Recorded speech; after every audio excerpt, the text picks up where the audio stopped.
got information correct, and we want to make sure that we're reaching out to people who appear not to be in compliance to determine if that's in fact so.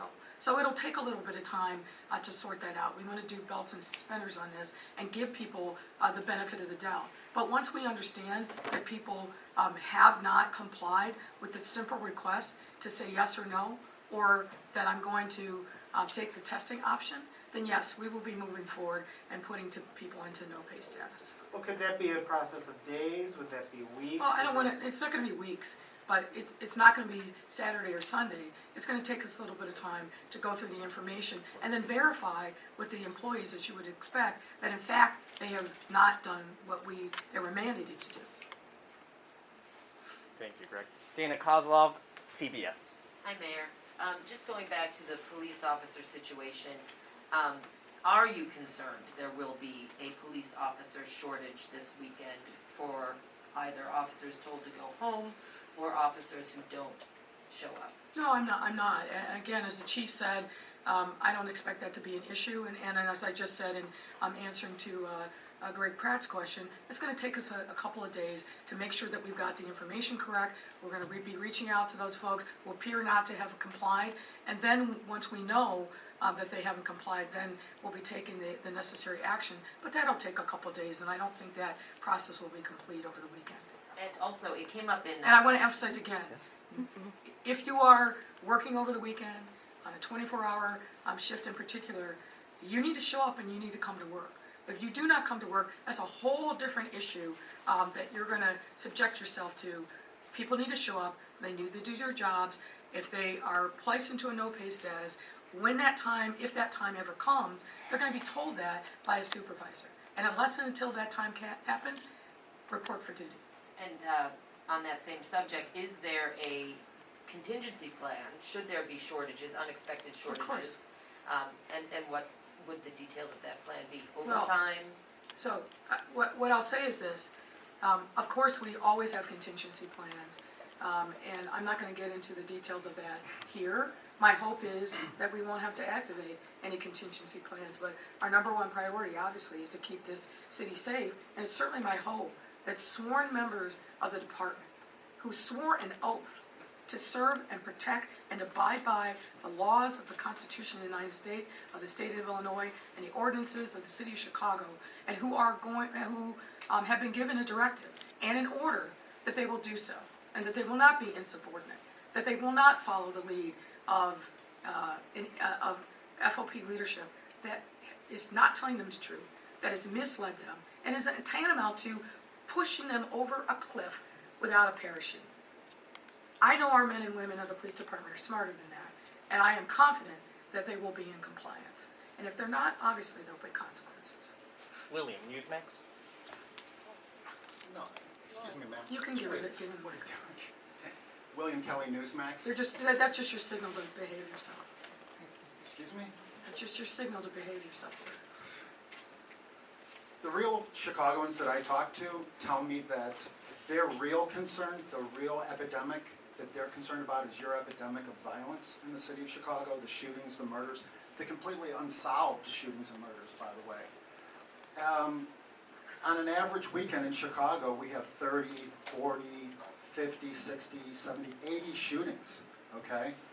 And that's fully staffed. Is there a question here, sir? If your rhetoric, your mandate results in even 20% of the Chicago Police Department not showing up or not being on the streets this weekend, will that blood be on your hands?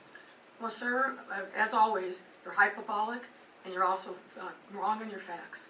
In fact, our Chicago Police Department is solving more homicides this year than they have in the past 10 years. We have a clearance rate that is higher than it's been in the last 10 years.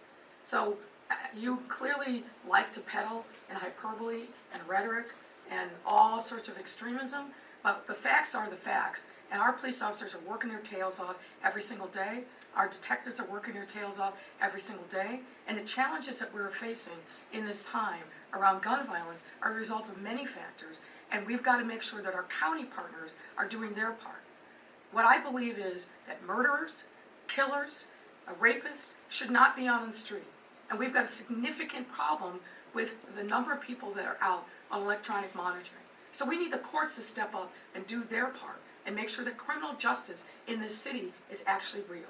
The absence of accountability that's your crime wave right there. And so I'm gonna continue doing our part. These brave men and women who are on the front lines every day are gonna continue to do their part. We need partnership with the county to make sure that they step up and do their part. Thank you.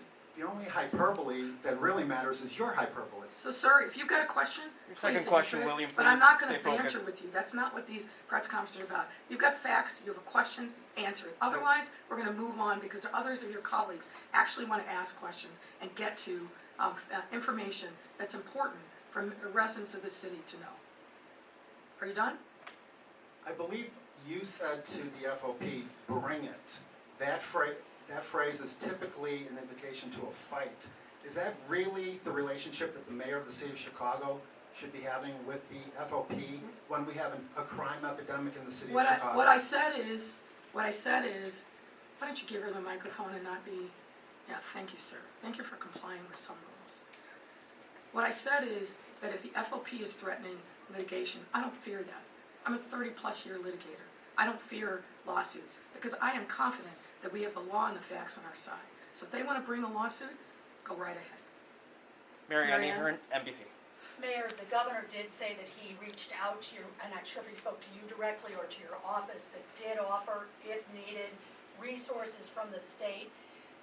Does that mean that that offer is sort of on standby? Can you give us any kind of indication where that all stands with the mayor as far as perhaps the state police and national guard? So, again, I don't want to get into all the details of our contingency plan, but the state police have been incredible partners with us, particularly over these last 2 years. So if there is a need for us to lean into those resources, then we will.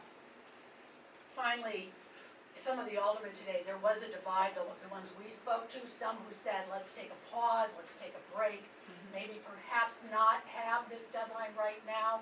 Others, of course, said they agree with it. What do you say to those aldermen, as well as perhaps residents who say, you know what, we don't need a vaccine mandate? Well, I understand that the FOP has whipped up a lot of concern, but here's what I know. The only way that we can guarantee a safe workplace is by having the vaccine. So kicking the can down the road really isn't my vocabulary. I think you've seen, and I've demonstrated over the time of my time as mayor, that I'm willing to take on the tough challenges, particularly when it comes to saving lives. And this fundamentally, all the rhetoric, all the noise, is about saving lives. The way that we can do that, the way that we can make our workplace safe, the way that we can make public spaces safe, and the way we can make private spaces safe, is by getting people vaccinated. It makes no sense to me that in this time, when we have a life-saving vaccine at our fingertips, that we know is safe, that we know is widely available, that is free, that people are not taking advantage of that. And it's devastating to me that we know that right now there are people in emergency rooms, there are people in ICU beds clinging to life who are unvaccinated, and that more are going to die. It doesn't make sense. What we need to do is educate our residents about the efficacy, the safety of the vaccine, make sure that it is widely available, talk to them about their fears and concerns, but get them to the point where they are taking the vaccine for themselves, for their family, and for the rest of our city. This is a pandemic where we are truly all in this together. The weakest links make a difference in all of our lives. And the weakest link are people who are not unvaccinated, or who are unvaccinated. And we've got to reach out to those folks. They're our neighbors, they're our friends, they're our family members. We got to keep talking, and we've got to persuade them that this is the only way path forward for them, for their families, and for our city. Heather Schroen on your far left, Mayor. Hi, Heather. Hi, Mayor. I don't see Superintendent David Brown or Fire Commissioner Annette Mansholt behind you. Why aren't they here, and why aren't we hearing directly from the leaders of the department about how important it is for the members of their department to get vaccinated and to show up for work? Well, let me push back a little bit. Both Superintendent Brown and Commissioner Holt have talked at length publicly